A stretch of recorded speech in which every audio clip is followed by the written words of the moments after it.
There's a lot of news about different vehicles that been confirmed will be delivered to the Ukraine army in a couple of months or weeks or something like that. So let's talk about them. I know I wasn't around again in this week and there was no short videos uploaded in past few days. So I decided to put all of this news in one video and release it. So I don't want to over talk and explain every part and every equipment that will be delivered to Ukraine, and I only will talk about the important things that I think that will have effect in conflict. So let's start with GLSDB. The GLSDB will be the most important thing in my belief that will be delivered to Ukraine. But what is GLSDB and what it will do? GLSDB is basically an artillery rocket, but they remove the warhead and replace it with a small diameter bomb, or SDB. So the idea behind it was that SDB is an air launched bomb, right? So they needed it to be ground launched, so they added a rocket booster to it, and that's how they made the ground launched small diameter bomb, or GLSDB. So what this GLSDB will do and what's the effect in the conflict? Well, GLSDB will be fired from the HIMARS rocket artillery system, and we know for a fact that Ukrainian have the M30 or M31 satellite guided rockets for the HIMARS. Based on their attacks on Russian soil, we know for a fact that they have satellite guided rockets now. So it is basically another version of that one, but with a higher range, better accuracy, and a very unique feature. Look, the M30 and M31 are rockets. Yes, they have GPS guided inside, but it doesn't make them amazing in the term of having a good accuracy. They have a good accuracy as a rocket. When we talk about GLSDB, we're talking about a gliding bomb. We use the rocket engine to put this bomb in an altitude and a speed we needed, so now this bomb starts gliding towards the enemy and towards the target. And this target can have complete different direction than launching side. We can launch towards the east, and the bomb when it reaches the altitude and we think, this bomb completely turn and hit the target in the west. That's something that artillery rockets cannot do. Second part, we have three different SDB bombs, the SDB-1A, SDB-1B and SDB-2. I cannot confirm that SDB-2 also have a ground launching system, but we know that SDB-1 have. And the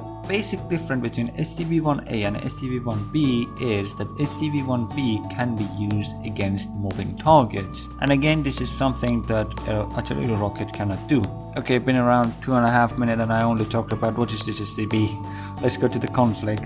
Well, the SDB can be used to target Russians in the second line, in the logistical line, and most importantly, the Russians' command lines. Because of their unique way of flying, they are basically gliders. They are very hard to be detected by the air defenses, so they can pass the air defense without air defense knowing they're there. And one more thing, commanders and command sites cannot be hid from this bomb inside the concrete bunkers. These bombs are designed to penetrate in the concrete shelters.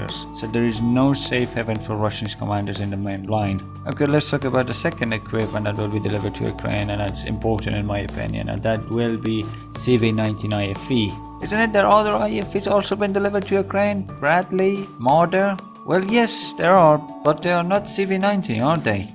What makes CV-90 so different? Well, CV-90 use a modern design. Unlike Marder, that's the first era of the Cold War, or Bradley is the second era, CV-90 is a modern IFV that features better protection and better firepower with the better mobility. And that means that CV-90 can effectively engage enemy light armors using an automatic 40mm cannon. And beside this one, this 40mm cannon also uses an HEVT round. This HEVT round can be used to engage enemy infantry that hides inside the trench, or can be used to engage low-speed flying air targets like UAVs and helicopters, and that's something that Bradley and Marder cannot do. Okay, so let's move on to the third and last one, and that will be a Striker APC, or Armor Personal Carrier. I tried to find which variant will be delivered to Ukraine specifically, but I couldn't. I left that one for you, but this is very important for Ukrainian army because Ukrainian army trying to do much and have less casualties. Ukrainian army have to keep an eye on their casualties because this is Ukraine trying defending his motherland against Russians. So Ukraine have to keep his national spirit as much as they can and high casualty will damage that. And more importantly, they need to keep their fighting forces, because there is a possibility by spring that Russians launches a new wave of attacks to conquer Ukraine. And the high mobile APCs will help Ukraine to do such a thing way better than giving them M113. The M113s are not bad. Having them is better than not having them, but it doesn't make them a perfect solution. And from another side, having the striker will open another gate there, a gate for possibility of handing over the striker MGS or mobile gun system to Ukraine. The mobile gun system was officially retired from US service last year, and this gun system can be used for fire supporting inventories alongside the MBTs in the front line. Well, that's it, and it's almost 6 minutes. See you all in another video or a short video.